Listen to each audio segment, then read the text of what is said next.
Okay, well, there we go. Well, first of all, I want to thank the organization for inviting Bo and me to present this self-help program, Adult Survivors of Child Abuse. The short name is ASCA, ASCA. I'd like to present a little bit about the origins of the program, but the main focus is going to be on the 3-stage recovery model, 7 steps per stage. I'd like to, because I know that there are a lot of clinicians present, I want to kind of present the theoretical rationale for how we built this program, recognizing that a lot of the format and the structure is borrowed from 12-step groups such as AA, but also medical support groups, various types of psychotherapy groups. The structure is kind of a classic self-help step program, but it is psychological recovery. And so that's what I want to get more into, is like some of the elements of that psychological recovery. So let me give a little bit quick background on the history of ASCA. ASCA was developed by the Morris Center, which is a nonprofit organization, 501c3 organization. It was started by Dr. George Bellotta in 1991. George was a psychologist, a former Catholic priest, very committed to working in the child abuse field. He organized the Morris Center. The mission of the Morris Center is to heal from child abuse, provide innovative, effective, and cost-effective recovery options for survivors of child abuse. I was hired as the clinical director in 1992. George had located the book that I published in 1989 called Soul Survivors, A New Beginning for Adults Abused as Children.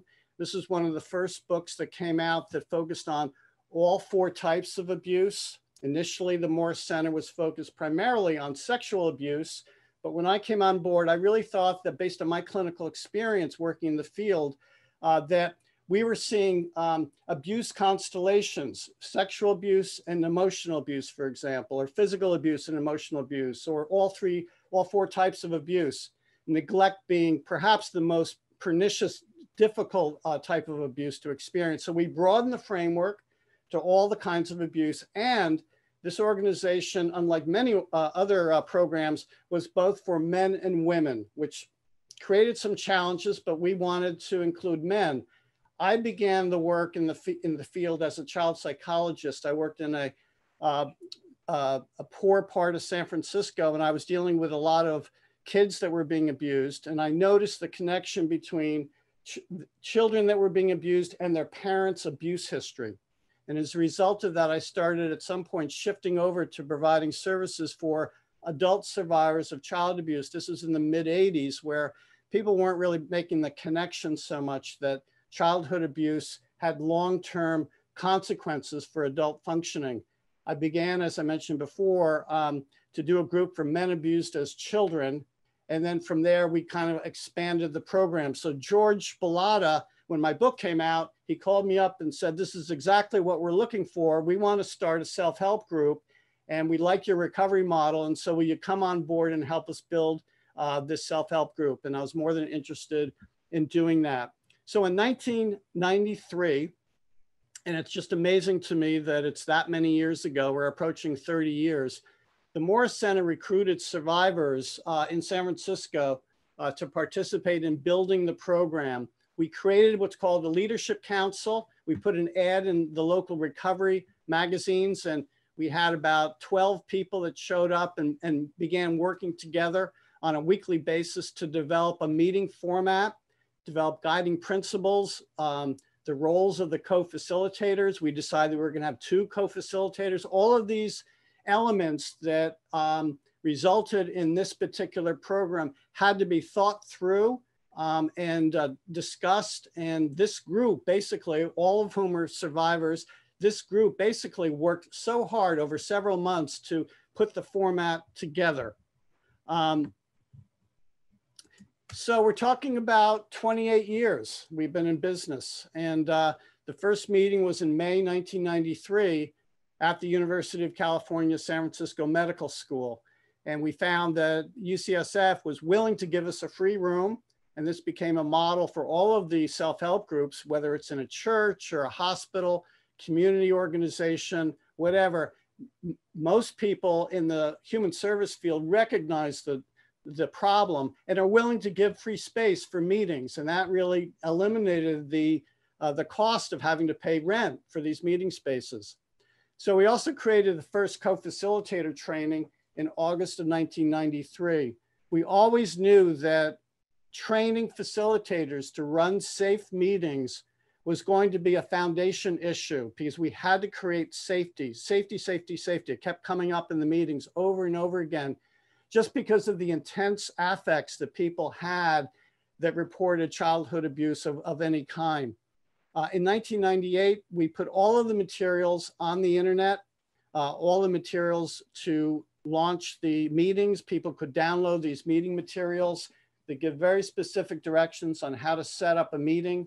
And we want to kind of acknowledge that we hope that more meetings will come out of this meeting, that people that learn about the ASCA program will take a look at the website, download the materials, and think about launching their own community-based meetings. However, ASCA also has a component where professionals can use the ASCA materials to create meetings as well. So it's not just self-help by paraprofessionals, it's also professionals themselves can become involved. And then in 2015, we began to have a virtual ASCA meeting every Saturday morning using the Zoom platform. And that's something that people can around the world can participate in, that you do have to be invited in or kind of qualify. It's a closed group. And again, safety is a paramount theme. So not everybody can just come in and out. You actually have to express your interest and then go through a process to be included in the group. And maybe Bo can talk more about that in a little bit. So what is the purpose of the ASCA program? To provide free community-based self-help support for adult survivors of child abuse. In addition to provide provider-based self-help support groups using the ASCA materials and the ASCA recovery model, as well as to offer web-based self-help support. We want to complement professional treatment programs.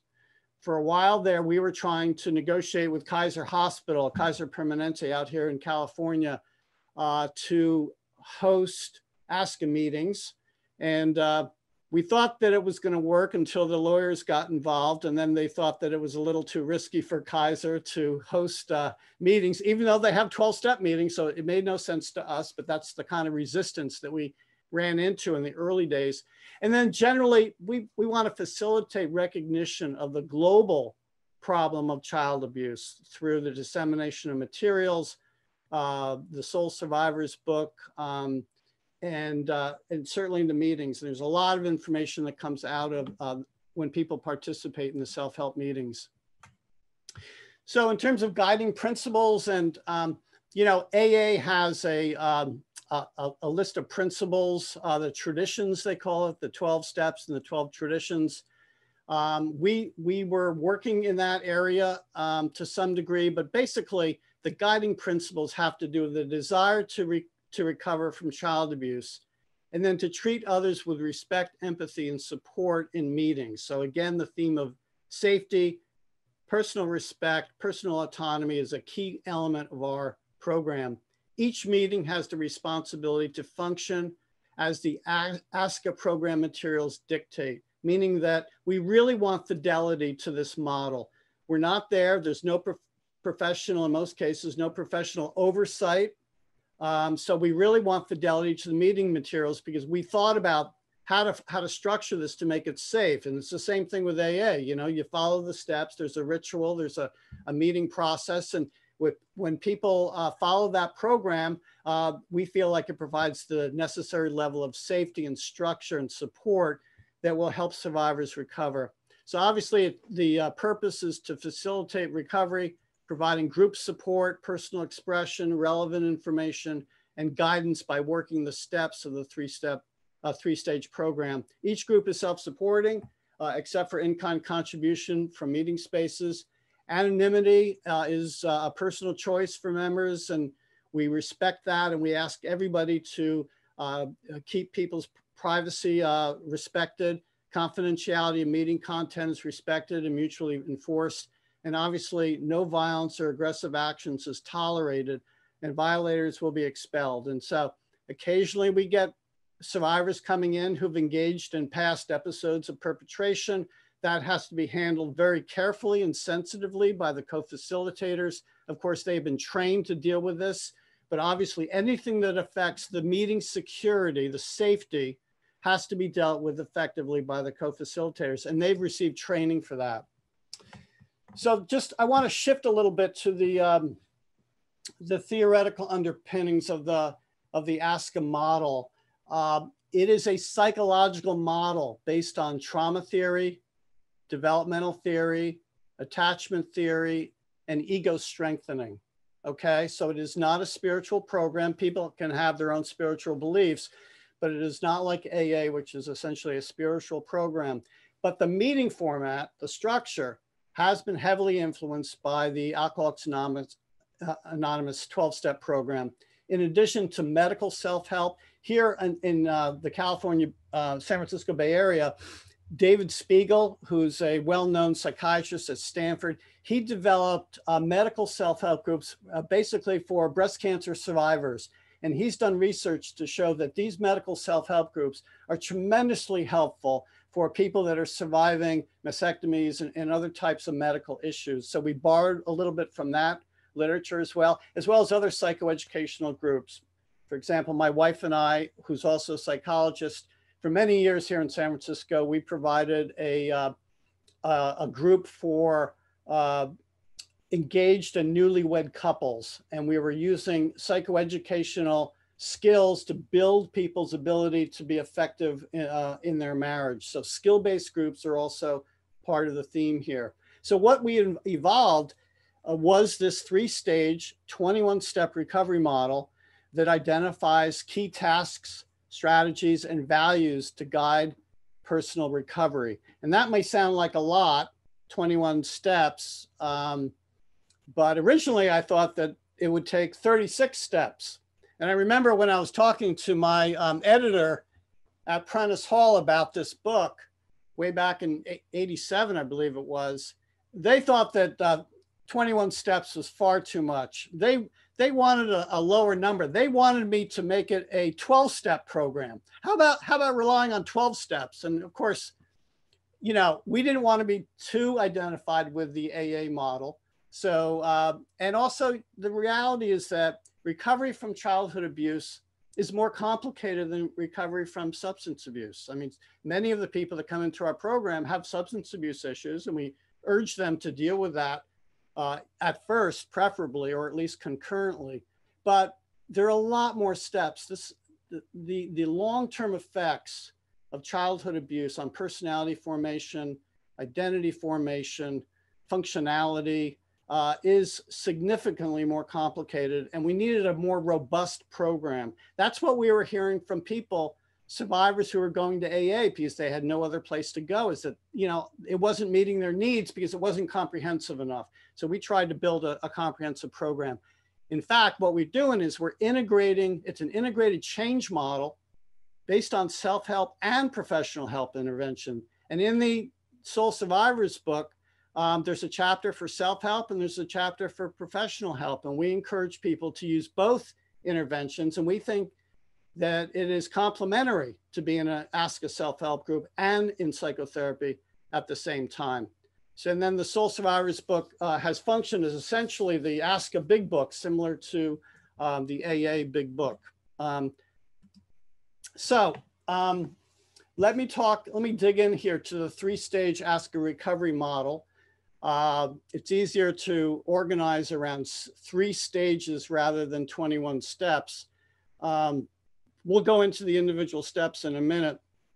But stage 1, essentially the task is to remember what happened. You have to face the past. Remember what happened, dealing with recovered memories, learning to manage intense feelings, making a commitment to recover, okay? And typically people come into the program at stage 1 and they identify with being a victim, okay?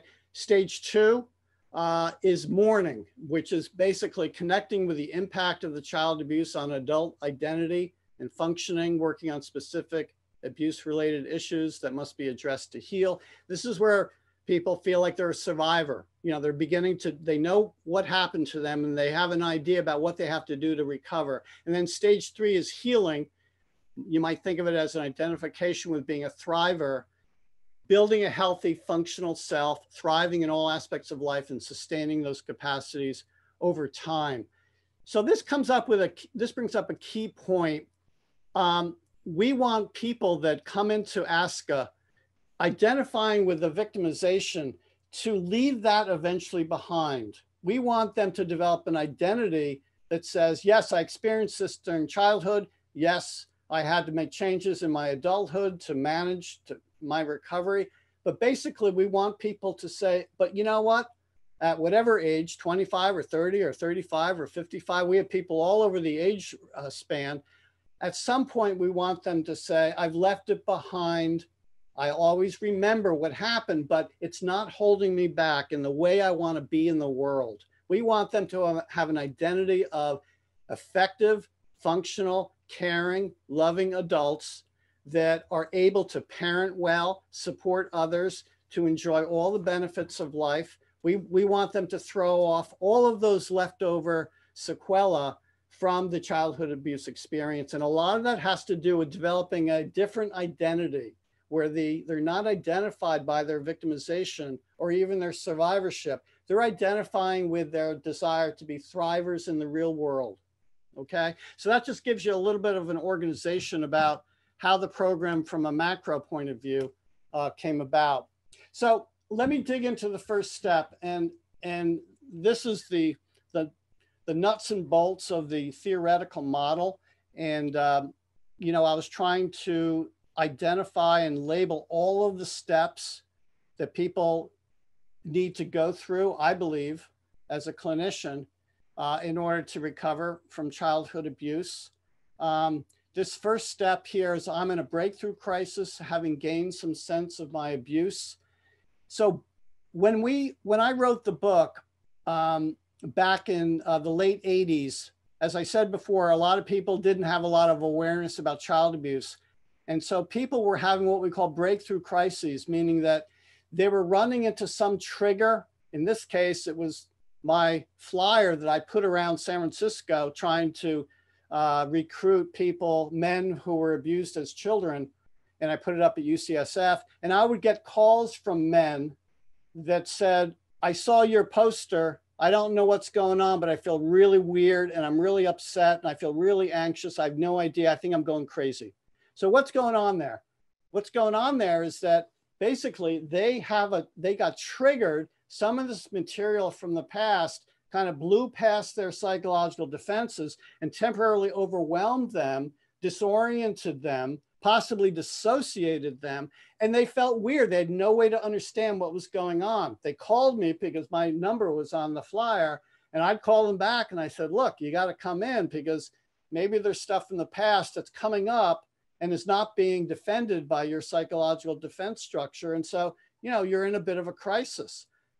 Eventually, what we want to do in this first step is help them to decide, were they physically, sexually, emotionally abused or neglected as children? You've got to make some sense. People have to take control of what happened to them as children by organizing it using language. And many of these people did not have the language for what was done to them. And we know that with this population, many of whom are what we call alexithymic, which is the inability to label feelings. Okay, if you don't have the word for a feeling or an experience, it's very hard to work with it. So that was the first step, is they have to decide. And we gave them, you know, checklists and we gave them information. There's a whole chapter on these different abuse constellations in soul survivors. They had to figure out, does this match or not? You know, they had to kind of build an awareness of what happened to them. What categories of abuse does it fit into? It's a really important point. So you can't skip over what happened. And you hear this a lot. It's like, well, just forget about it. You know, it's like it happened, it's over. Things are fine now, right? Well, things aren't fine now. If you never deal with the abuse sequela, it's going to linger on in various ways. You'll get triggered. So it can't be skipped over. It must be faced. Childhood wounds and the pain that it carries forward cannot remain repressed, denied, or dissociated, which are the three primary psychological defenses that abuse survivors use.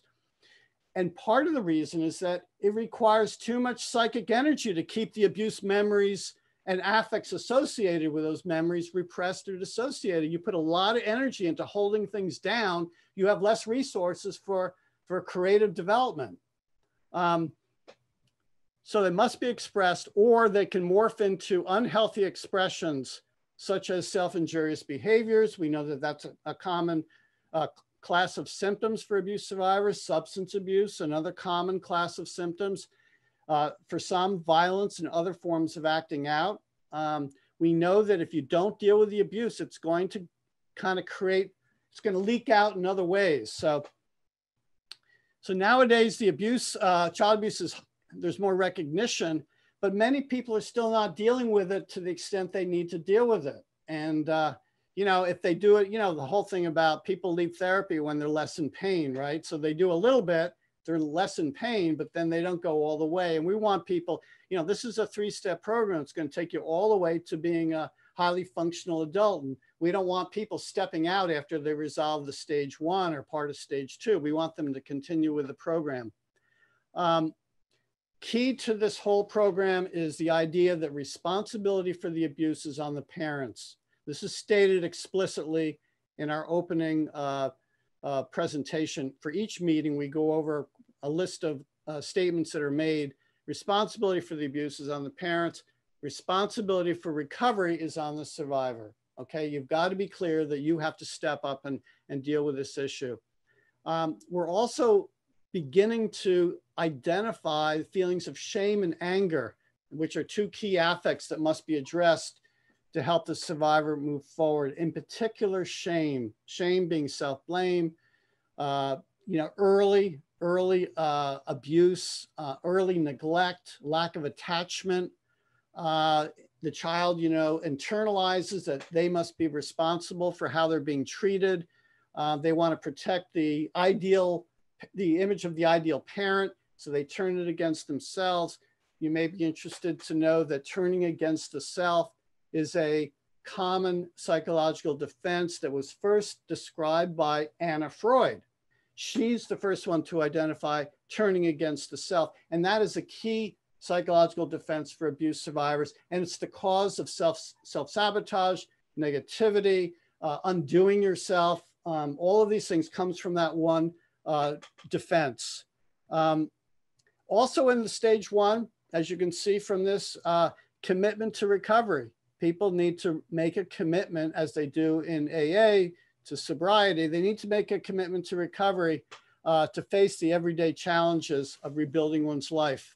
So essential to stage 1 healing is to recognize the plight of the child and to develop self-compassion and respect for what the child went through. They must be able to be on the side of the victimized child to offset identification with the abusive parents. And so identification with the aggressor, in this case, most likely the abusive parent, is a risk for victims. And approximately 30% of all victims will use this defensive strategy. And unfortunately, using this defensive strategy can evolve into becoming a perpetrator themselves. So we know that there's a risk of that, and we have to address that. We can't ignore that.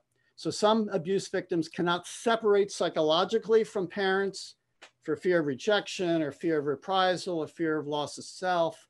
So the major part of the first stage is to come to grips with all of these feelings, as well as the somatic symptoms, being able to withstand the breakthrough crisis and the affects that come with these memories, and that to try to kind of create some hope for them that recovery is possible. And just by mastering these early memories and the affects tied to the memories will give people hope that, hey, I can deal with this one step at a time. And that's really what the power of the STEP program is, that it organizes it into a narrative linear line that allows people to take it one step at a time. And when people read my book while they're in an ASCA program, many times I hear from them that they can only read one page at a time. That's all they can handle. And I encourage them, take it as slow as you need. We don't want to re-traumatize them by taking on too much information that's beyond their capacity to manage. One page at a time, step by step. If you keep doing that and you stay with it, you will eventually climb through these different steps, climb through these different stages. And at some point down the road, you can be confident that you're going to be more functional going forward. So that's part of the idea of the whole the STEP model. So just to wrap up the first stage, self-regulation is key when memories and their affects emerge. Okay, being able to learn, how to manage these extreme affects, meditation, exercise. Sometimes medication is needed. Many survivors have depressive and anxiety reactions. Sometimes medication, SSRIs, and anxiolytic medications can be helpful. Obviously, that's a call that psychiatrists will make. We're not against medication if it's necessary. Obviously, alcohol, many people are using alcohol to medicate their intense feelings, which has its own problems. But self-regulation, you've heard this now a lot in the field, in our professional field. Self-regulation, affect regulation, they're key components of any kind of psychological recovery system, especially with the intensity of the affects associated with childhood abuse. The fact that the children were so vulnerable, many times there was nobody around to support them. They felt isolated by their secret. They couldn't tell anybody.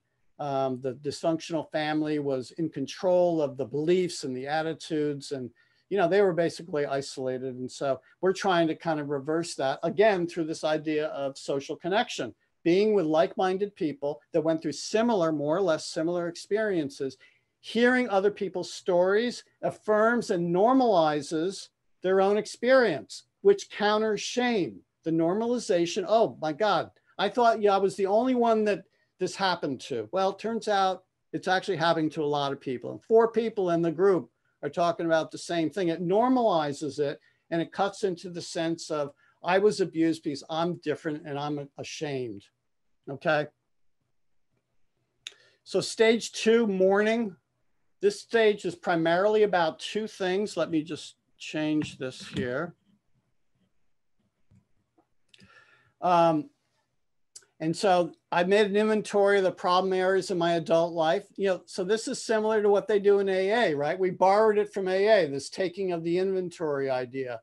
We want survivors to know where their problems exist in their adult life, their adult functioning, and then we want them to tie it back to elements in their childhood family experience that might have started the whole thing, okay?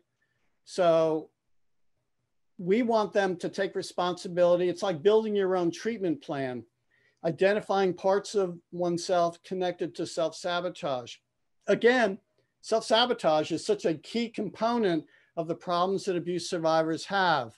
Not speaking up in class, not feeling worthy of attention, making bad choices in intimate partners,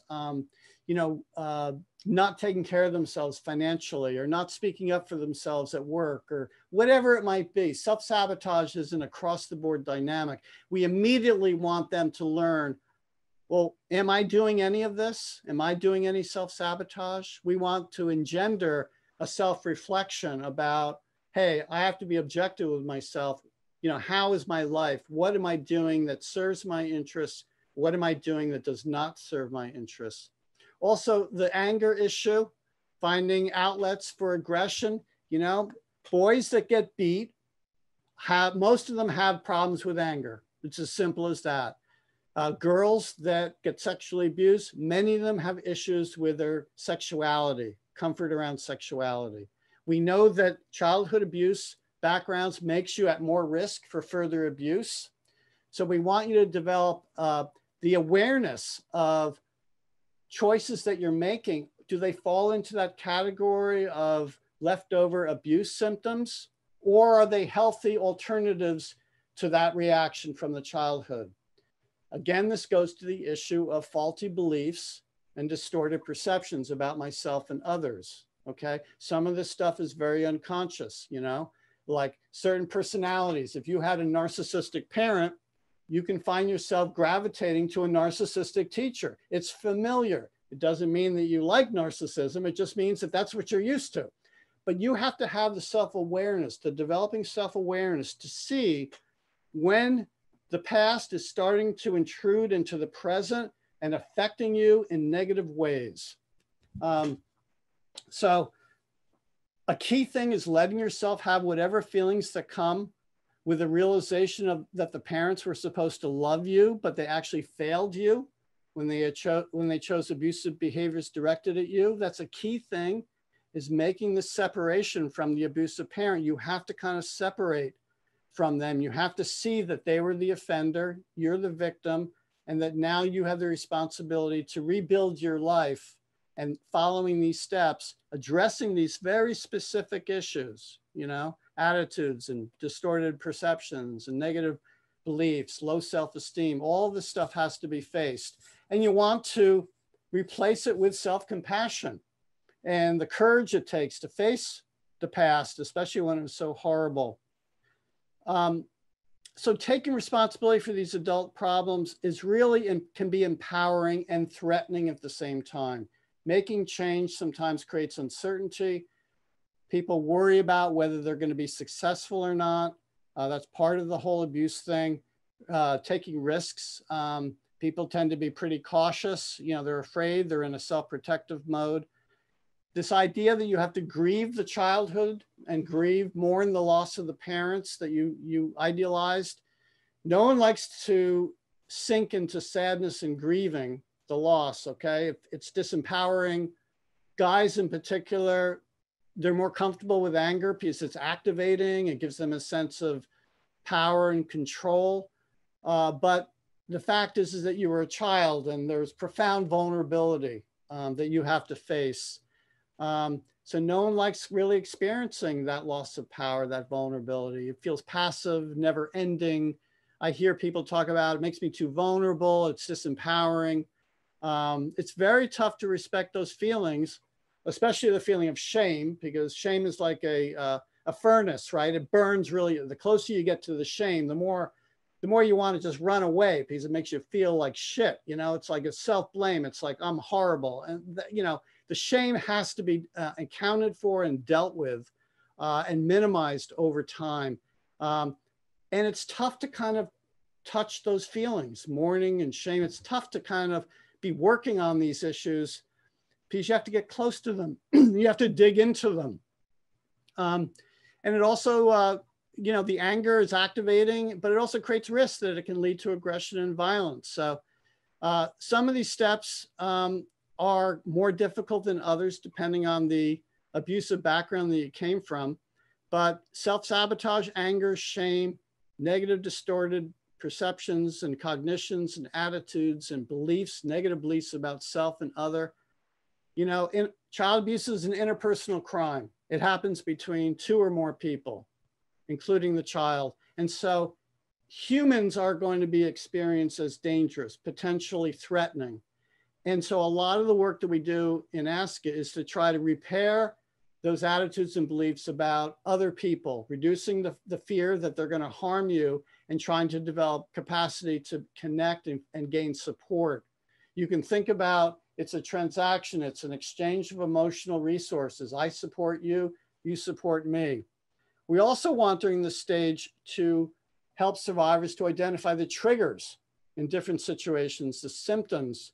Triggers are references to the past that may be unconscious, and the symptoms are the outgrowth of those triggers.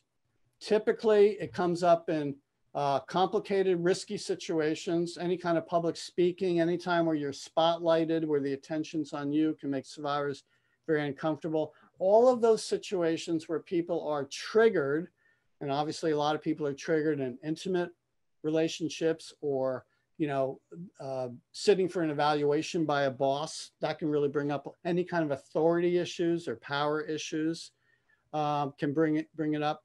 We want you to identify, to understand where this reaction is coming from, and then learn how to manage it through some of the self-help techniques: breathing, exercise, sharing support with other people, expressing yourself in an ASCA meeting, having people kind of say, yeah, I know what you're talking about. I was there myself. And, hang in there and you'll feel better. I mean, some of that stuff goes on in psychotherapy, but, there are constraints to psychotherapy.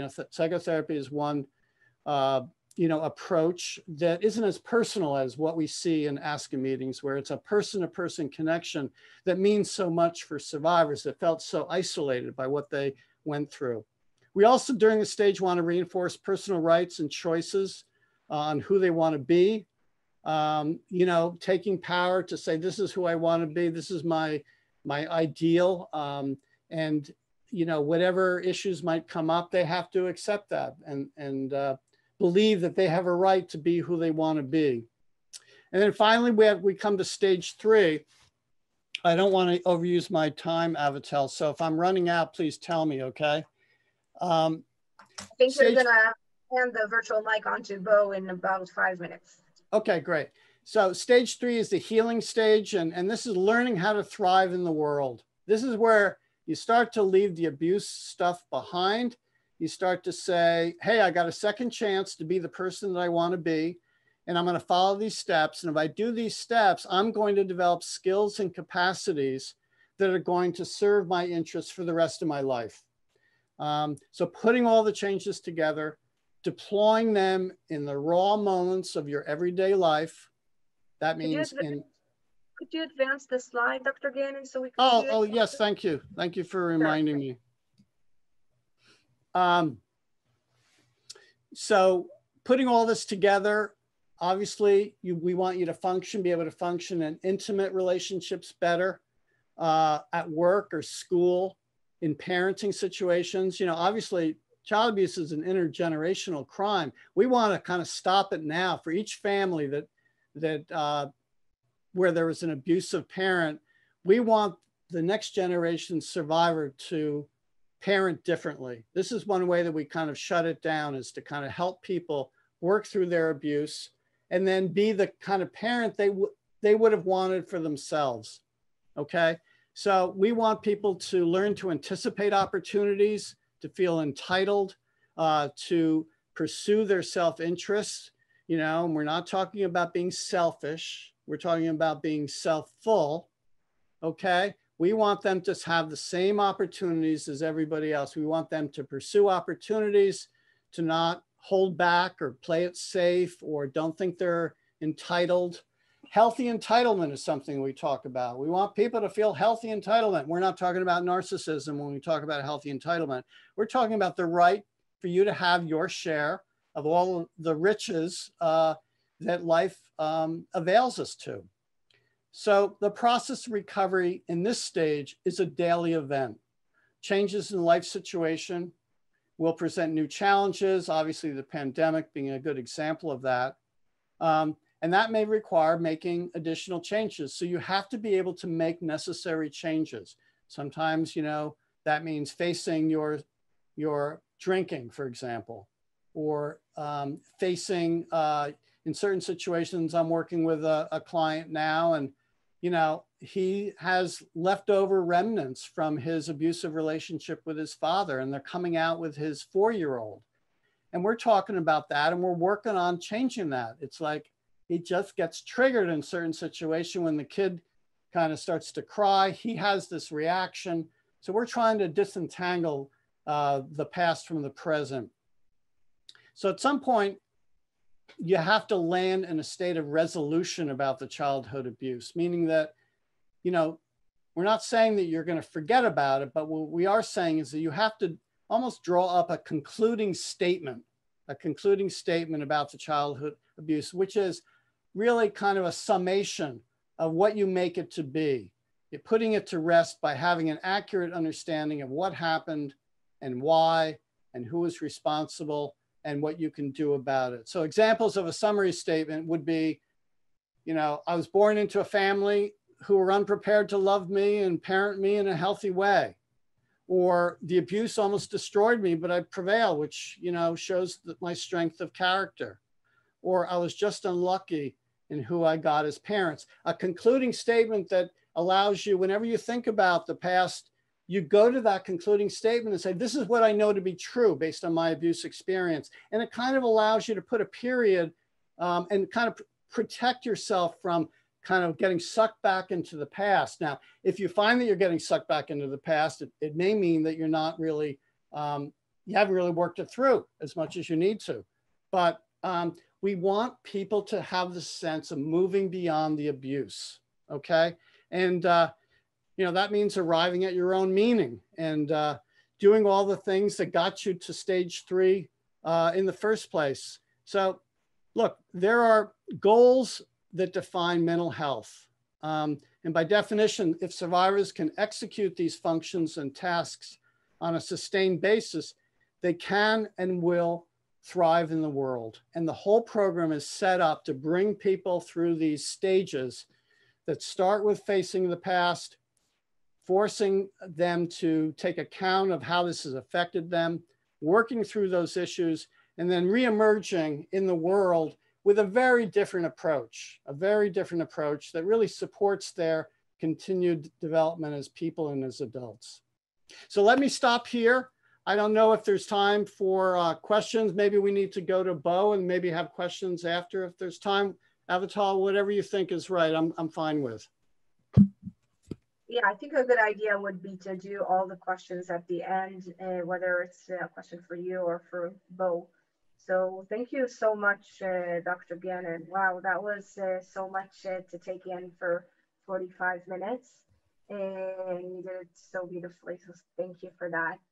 And for our next part, I'm honored to invite Bo Smith, and I think that learning from an expert from experience is very helpful always. So thank you, Bo, for agreeing to share with us. And I just want to say Bo will now have slides if you want to use speaker view on Zoom, and that way you'll see him a bit larger. You're welcome to do that. It depends on your personal screen settings. Bo, the mic is yours. Thank you. Thank you for having us. And I just wanted, would it be all right if I shared for just about maybe 30 minutes so we can have at least 15 minutes for talking, for discussion, for questions? Would that be all right? So I'll just do it, cut it off at 30 minutes. Great. Okay. Wow, that was, I really love that slideshow.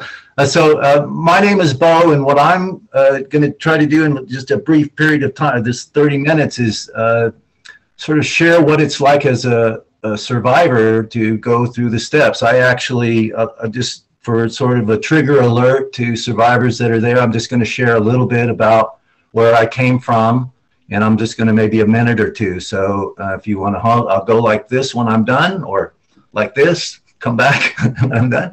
So I'm going to start sharing a bit about my abuse now. When I was born, actually, my father took me from my mother actually before I was a year old. And he did this because he felt like it was safer for me to be with him rather than her. And when he took me to, we lived in Alaska. I was born on Kodiak Island, Alaska. And he took me to Florida, which was, you know, geographically about as far away as he could get from her. and he thought things would be better then, right? And of course they weren't. So he was a very violent fellow. And in his course of trying to raise me by himself, I was consequently left alone a lot. And one of kind of my very earliest memories is being in a crib that was actually on this sailboat, and I was still in diapers. And it's very unusual, I understand, for people to have these early memories, but it was I cried myself out is what had happened. And I thought that I was going to die. That wasn't my thinking, like intellectual putting it together, I'm going to die. It's just this feeling of doom. There was violence that proceeded after that. My first memory of being hit was about 4 years old. My father was alcoholic and quite verbally abusive and very explosive. He was a very charismatic person, a very big fellow. He was 220 pounds and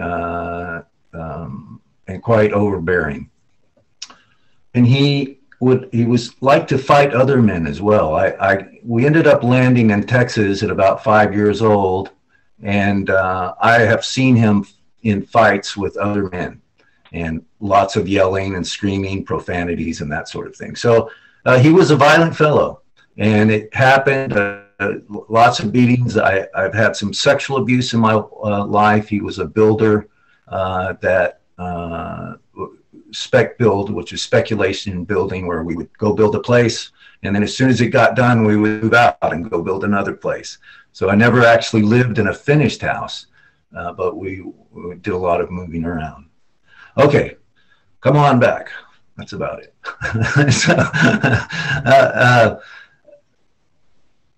here's the thing about my father that was really confusing for me as a child, is he was also very loving and affectionate, and he loved me. Of course, any fellow that would take his son or a child and try to raise them on their own had it, he didn't have intentions of harming me, and he really did have the best of intentions. So that's my experience with my father, and just my realizing that after time.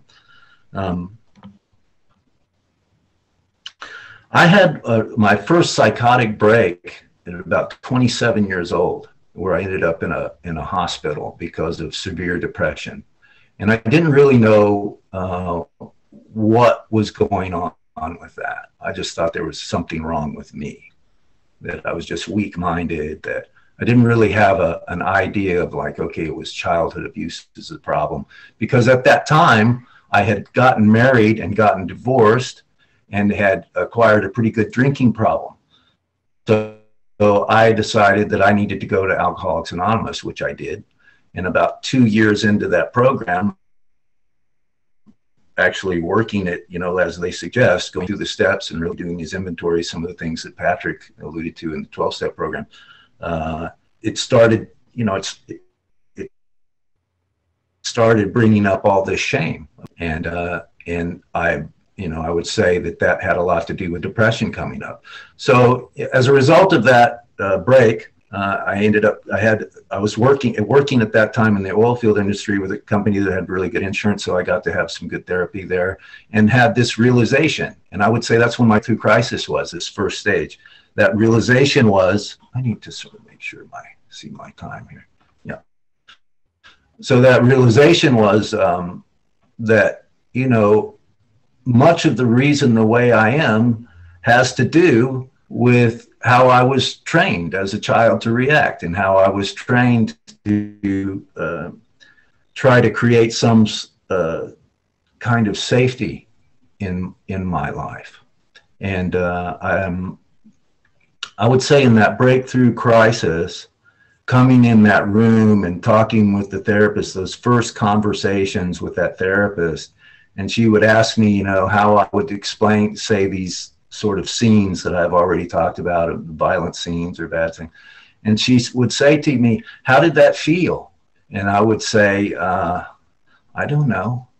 That was my answer. I don't know. I don't know how this idea of, that there was some feeling involved with it. And I didn't have an answer for that. And I began to realize that all of those hurts that I had as a child, I had repressed them. There was no place to express them. And so in that, I would say I immediately started to have some sort of empathy for this sense of shame that I had, like having this understanding that there's a step that we can say, which I don't know where it's at exactly, but it says that I can respect my shame and anger as a consequence of the abuse. And I began that. And interesting, I was just looking up this word respect, and it has to do with this understanding of the purpose of it, right? The purpose of the shame and anger, and having a respect that there's a reason for it. and that, you know, shame, you could argue, probably not, I would argue it's probably not much of a helpful reason for it. And because, you know, because in my, you know, in my experience, this rumination of how I'm bad and going over how can I be different and change, and has always been kind of the core of the issue for me. This, I'm bad, how can I get better? And constantly looking outside myself. And that's like the 12-step program. The first 12, I thought, okay, I've got a booze problem, definitely. Okay, I'm going to do these 12 steps. And when I'm done with these 12 steps, I'll be better. And I looked at the 12 steps, okay, step a month, maybe a year down the road, and hey, I'll be done, because I can do it. I can apply myself. I can really focus if I want to, if I really have my mind. I've also been diagnosed with ADD, which I also believe is a consequence of my childhood abuse, for sure. We won't go down that road. But I really believe that, you know, you get out material and you said at the end of the material, if I went through this program, I'm going to be better. And at the end of that program, if I wasn't better, I just went back to my shame again, right? Even this program. And I just want to say here, you know, I do volunteer for the Moore Center, but this is my experience of the steps. And I'm not saying right now that, you know, the way I go through these steps is how they're supposed to be gone through. But when I look at step 21, it says, I'm resolved in the reunion of my new self and eternal soul. That's not the one I wanted. I see myself as a thriver in all aspects of life, love, work, parenting, and play. I don't always feel like that. And I don't always feel like I'm resolved in the reunion of my new soul. And it doesn't mean and what I'll do with that is I'll take that and I'll say, oh, there's something wrong with me. I didn't do this right. I didn't do it right again. And I think that's really the lure of so many self-help programs today and books. You know, hey, if you do this thing outside of you, then you'll be well at the end of it. And that has, I think of myself more like, you know, like a piece of work in progress, like, you know, like an artist, right? You ask an artist and they say, so what is your most beautiful painting?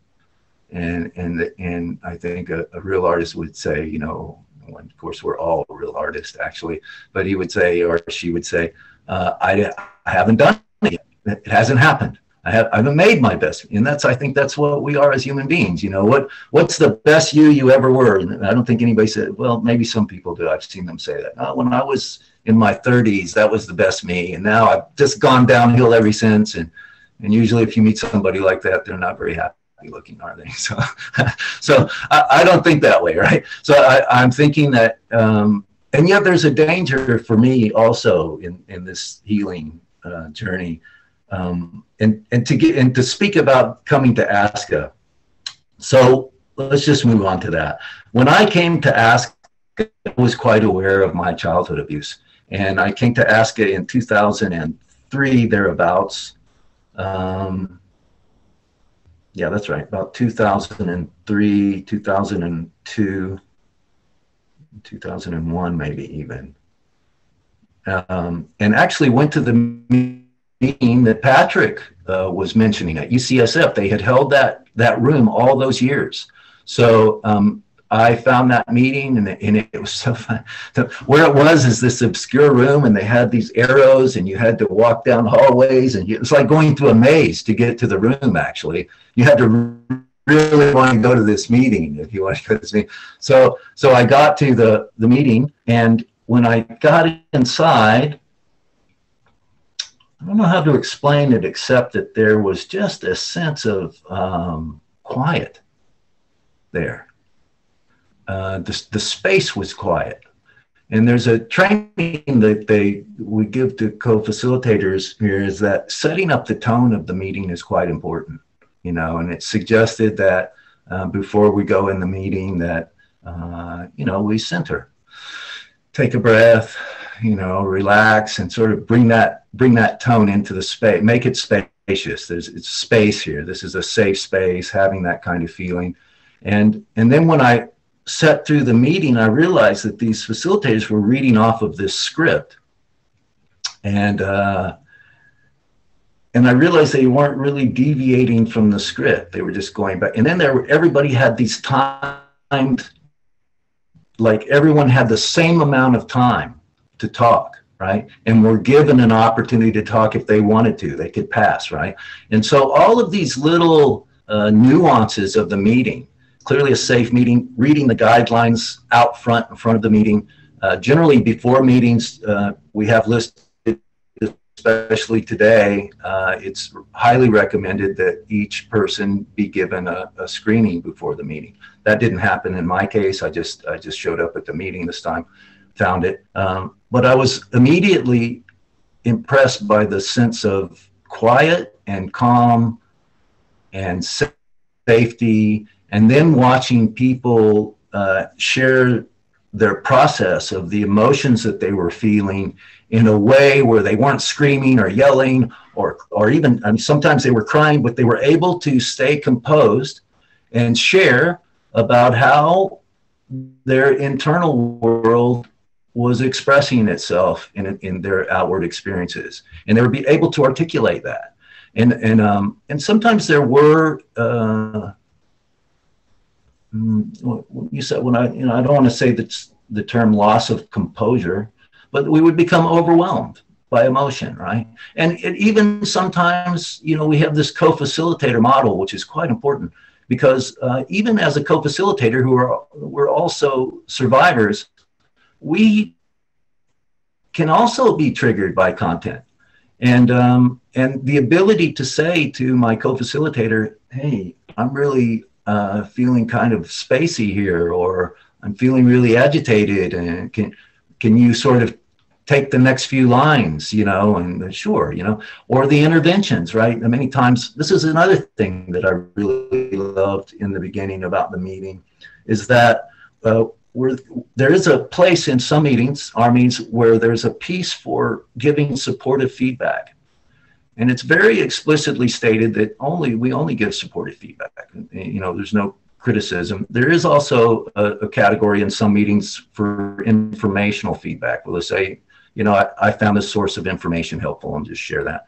But the supportive feedback part is a piece where, when you share something with us, then it's to let the person know that I appreciated what they shared and how it moved me. And if it starts moving over into judging what the person said, like what you said was great or good. Well, normally out in the world, you think that's great, but that's really a judgment, right? It's different than saying what you shared really moved me.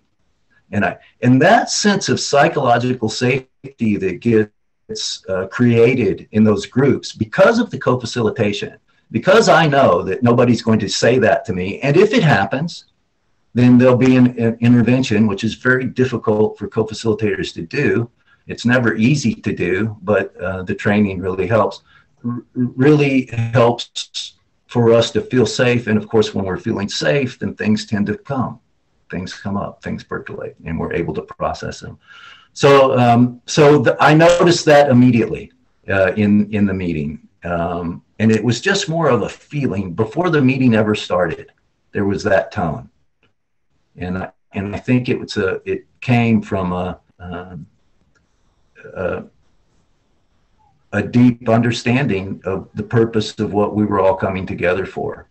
So it was a very sophisticated meeting that had a structure of safety that I immediately recognized.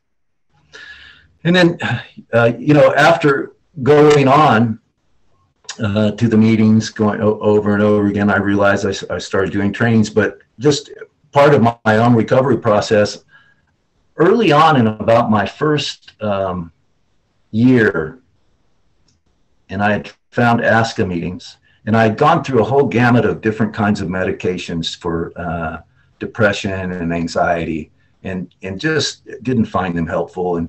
And so I was homeless for a period of time, and the city of San Francisco got me therapy.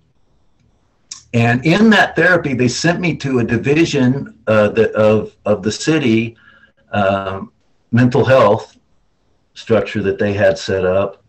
And it was called a Center for Special Problems, which just, for me, that's just what I needed. Yeah, I'm a special problem and I need a place to go, right?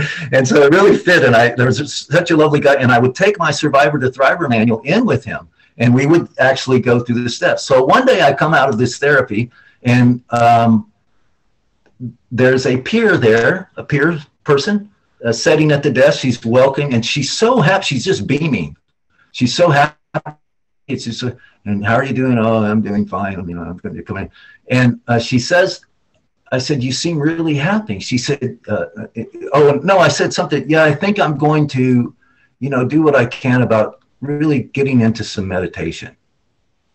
And she said, oh, great.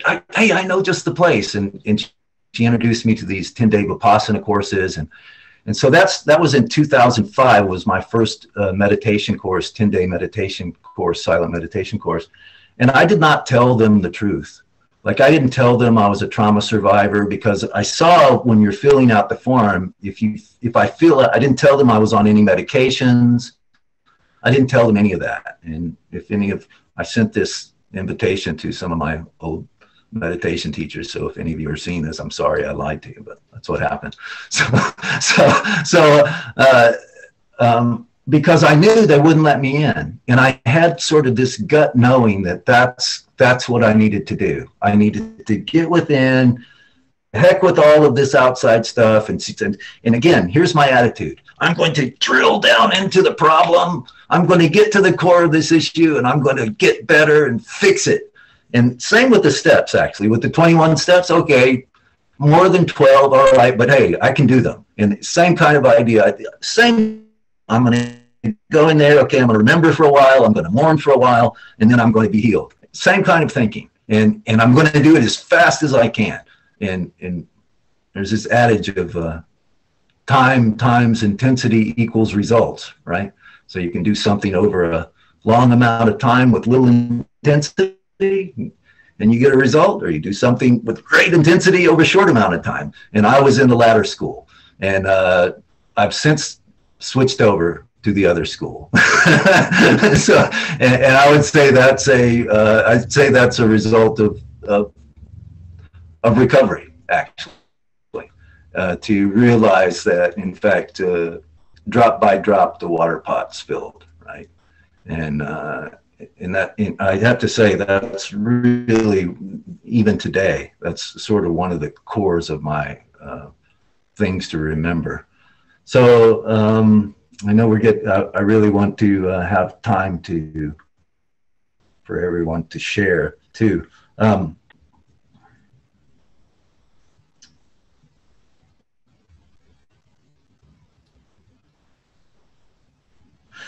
So, it's really become clear to us as even a world community that the efficacy of self-help peer support groups are beyond question. They're cost effective. The empathy that is created, the empathy that heals, that happens between peers is reciprocal and cannot be manufactured in a clinician experience. But many times what I am learning that in hearing, and even sometimes in the therapies I've been in, is that sometimes there is a self-disclosure for that purpose, to create connection. And, we have a provider-based model for this group as well, but it's recommended that the provider that's co-facilitating the meeting also be a survivor. In fact, it's not an ASCA self-help support group if the provider is not a survivor, right? If they're coming off as a clinician, it's no longer called peer self-help support group if it's led by a clinician that is not identifying as a survivor, which is a really important distinction.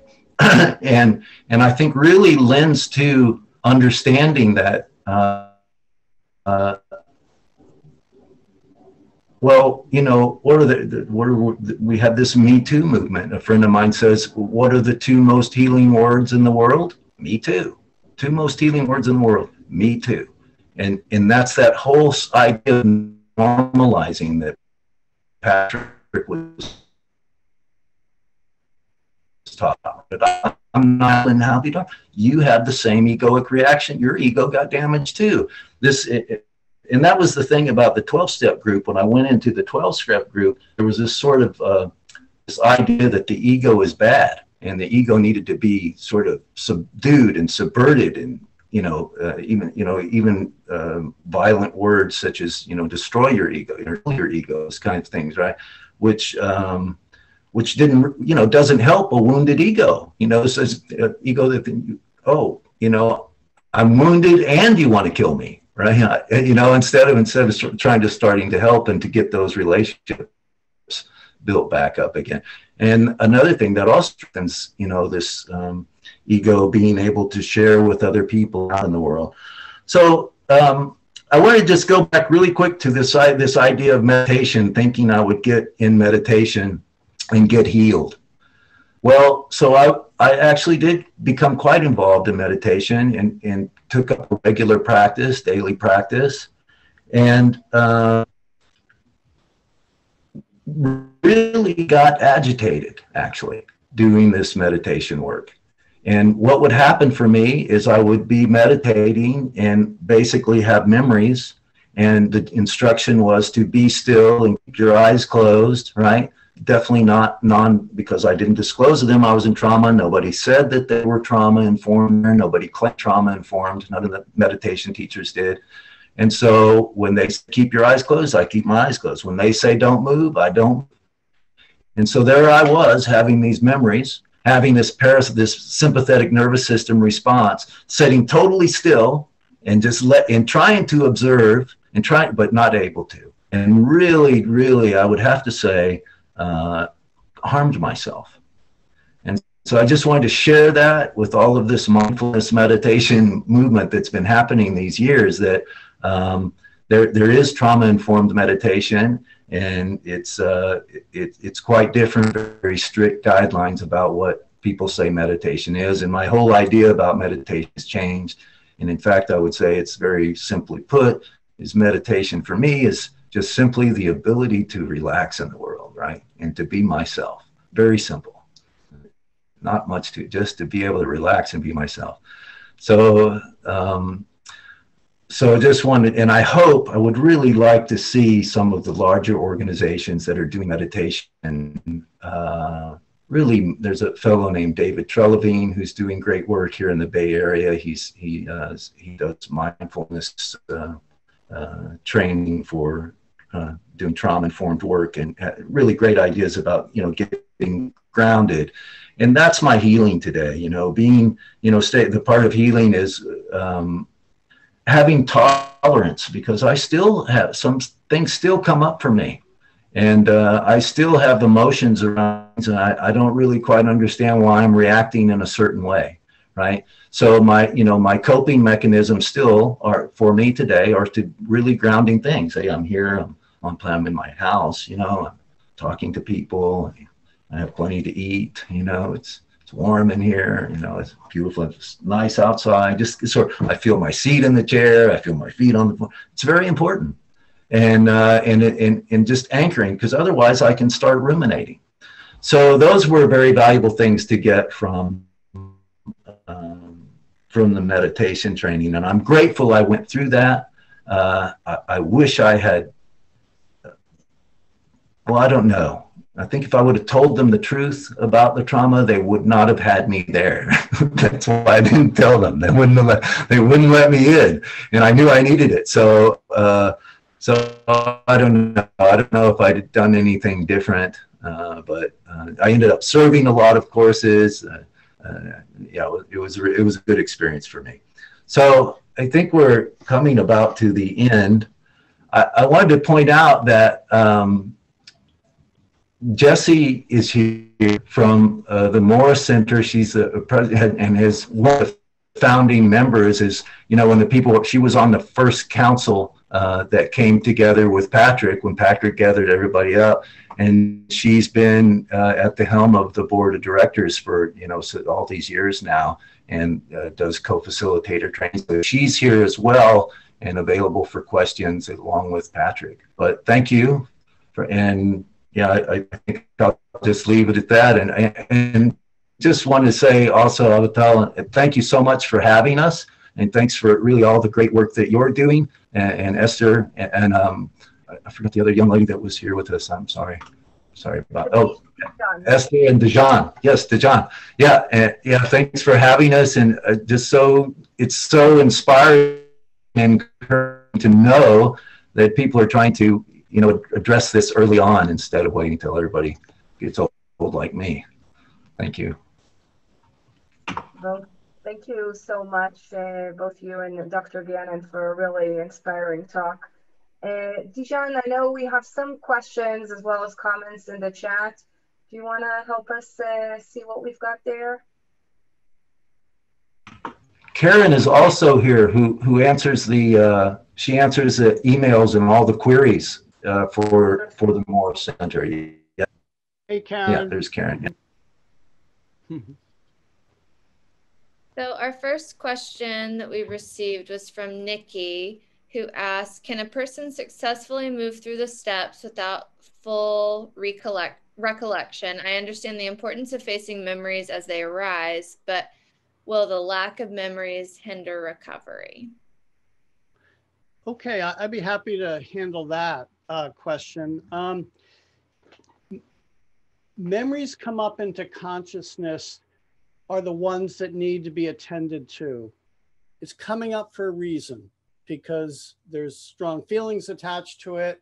There's a reason why it's coming up. It might have been triggered, but for many people, the abuse happened really, really, really early in life and prior to the point at which most people have memory. Most people have memories that they can recall around the age of 3 on up, but prior to that, not so much. So think of it this way. If the memory is not coming up, it may be less relevant to your life. It certainly does not mean that you should anguish over the fact that, there's some gaps in your memories. You shouldn't feel like, you're incomplete if you don't have, the fact of the matter is that we know that memory is fairly malleable, right? And, I have memories back to the age of, 3, but there's a lot of other memories that I don't have, for one reason or another.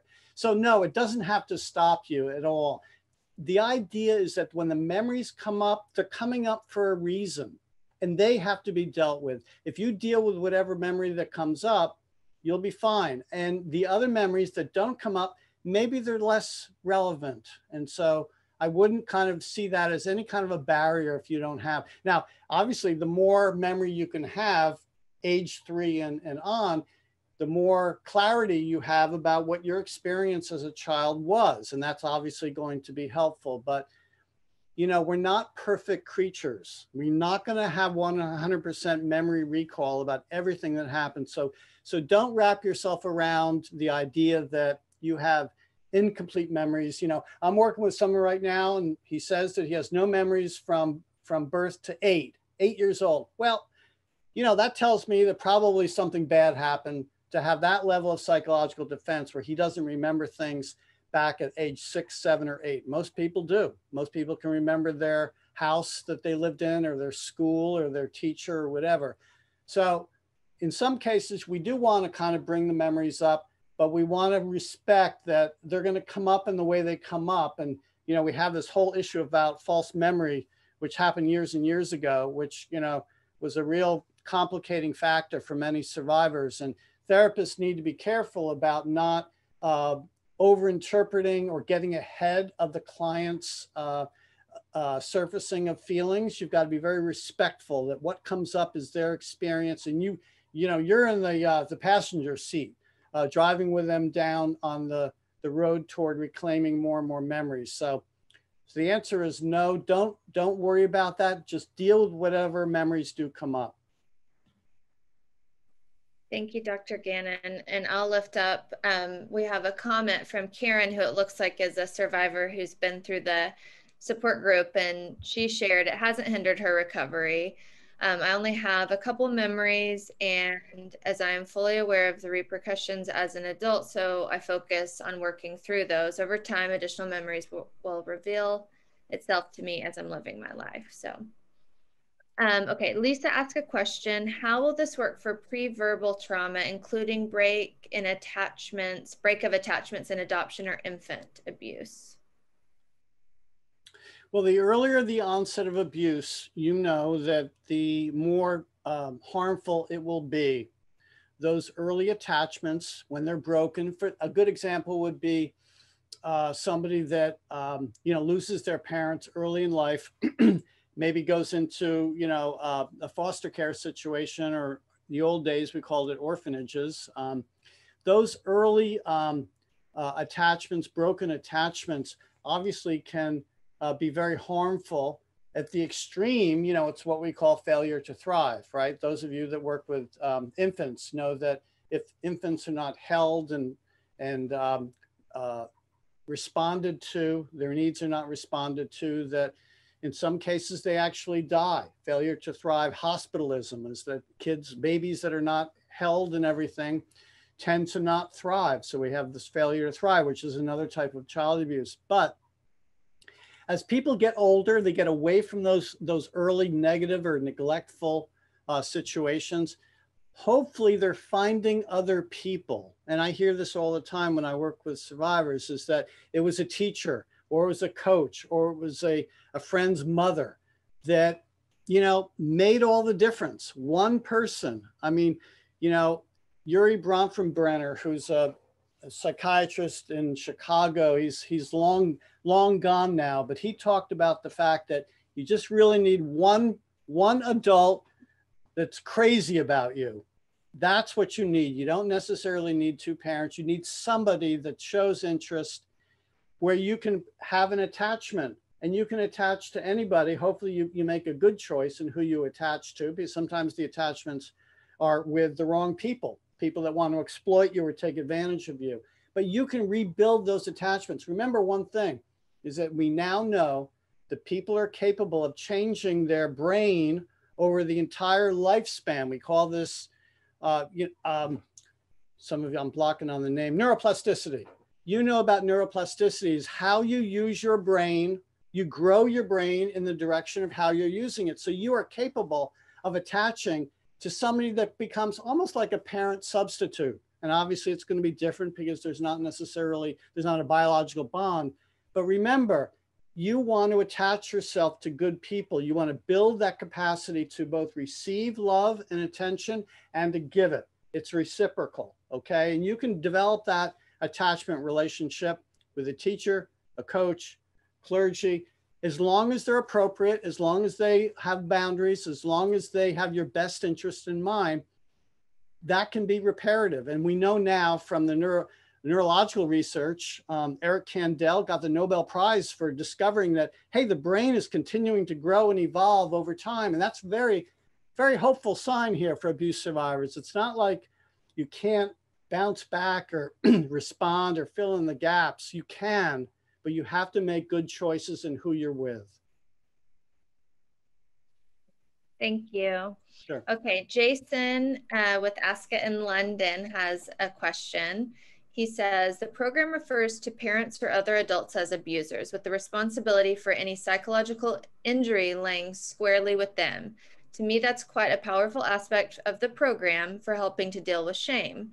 What is your opinion on working the program where both the abuser and the abusee were children and responsibility is harder to squarely place with the abuser, i.e. no responsible adult involved? Okay. Well, Jason, what you're talking about here is sibling abuse.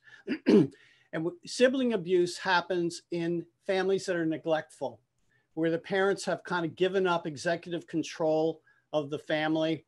They're basically distracted. They're, sometimes they're drug abusers. They're just checked out.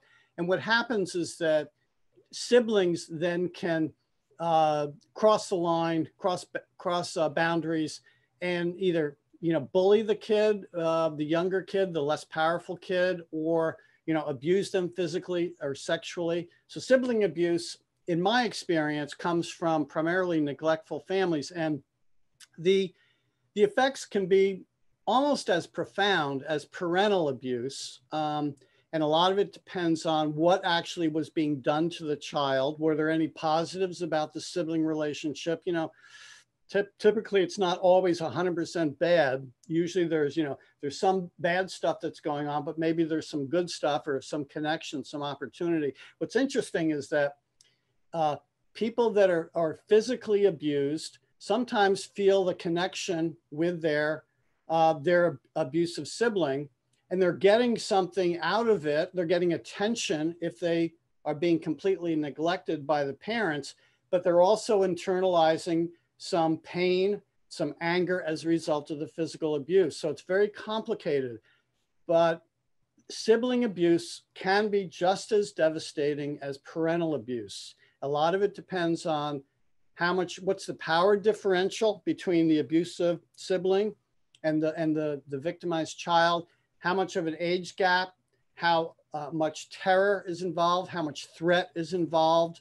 But you think about it, if you have a 14-year-old and they're bullying a 7 or 8-year-old, you're going to have very similar symptoms as if the parent was doing the abuse. So sibling abuse is part of I talk about it in Soul Survivors a bit.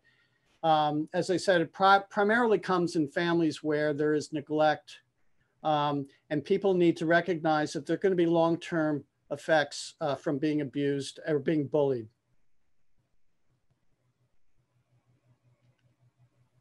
Thank you, Dr. Gannon.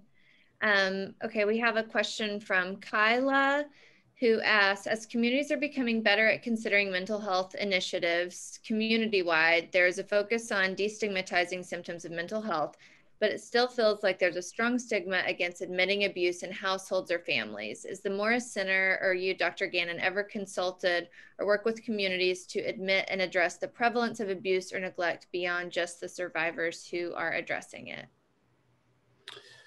Oh, good question. I think, let's see, how should I answer this? I try to reach out, as all of us do in ASCA, whenever we're contacted by an organization such as yours, this organization. We're always trying to spread the word. That's part of our mission, is to, promote more knowledge about child abuse and more knowledge about the long-term effects of child abuse. It's not just about preventing children from being abused, but to help identify the long-term effects. The fact is that there have been so many books and workshops that have occurred over the last 20 years that I think that the information is out there more and more. I think that there is some reduction in the stigmatization of abuse. I think everybody, when someone like Oprah Winfrey talks openly on national television about her experience, and so many other celebrities and people that are influencers that talk about this, it normalizes it. None of us had, ideal childhoods. There's always some, if not physical or sexual abuse, the episodic categories of abuse. There's often, emotional abuse. In my family, I come from Irish, German stock, Catholic. Shame was a big issue. Criticism was a big issue. My father developed an alcohol problem. My mother was taking prescription pills. No, I wasn't hit. No, I wasn't sexually abused, but this emotional abuse and the criticism, where words are being used as weapons, the words stick in your mind and they become part of who you think you are. That's what you have to change. So we're trying to get that message out as broadly as possible, because that's really our mission, to be prevention oriented. We're not just doing secondary or tertiary prevention and dealing with people that have been affected by abuse. Primary prevention is also key. And that's what public education is all about. Thank you. Okay, we have one last question from Manu, which I hope I'm pronouncing their name correctly, with ASCA in New York City. After 30 years of experience with the ASCA program, is there anything you can speak to, any details regarding longevity in the program and vicarious trauma? I love this question. Well, first of all, I'm just so grateful that this program has been around for almost 30 years. I really don't think any of us, we had our hopes, but back in 1993, 1994, when we were putting this together, I'm not sure if we all were confident that it would last for 30 years, but I'm certainly glad that it has. And my hope is that it will continue to expand around the world. Vicarious trauma. So this is a risk that we addressed in the program, because we know that if somebody is ready to disclose what happened to them and they're very graphic and detail oriented and it was horrific, you know, like I've had clients that grew up in satanic cults, for example, where horrible, horrible things were doing. We know that that's going to be triggering to a large number of people in the meeting. And so this is the responsibility of the co-facilitators to know what vicarious trauma is and to be able to manage these moments so that it remains safe for people to hear the story. And so the co-secretary, co-facilitator might step in and say something like, excuse me, the details are important to you. It may be triggering to people in the room. We don't want to overwhelm them with images, graphic images, and please tone it down because safety is paramount. So we want to take that into account. Vicarious trauma is real, and we don't want that to happen in our meetings. So we have to reduce the intensity and sometimes the level of detail. And that's part of the training that we give to co-facilitators.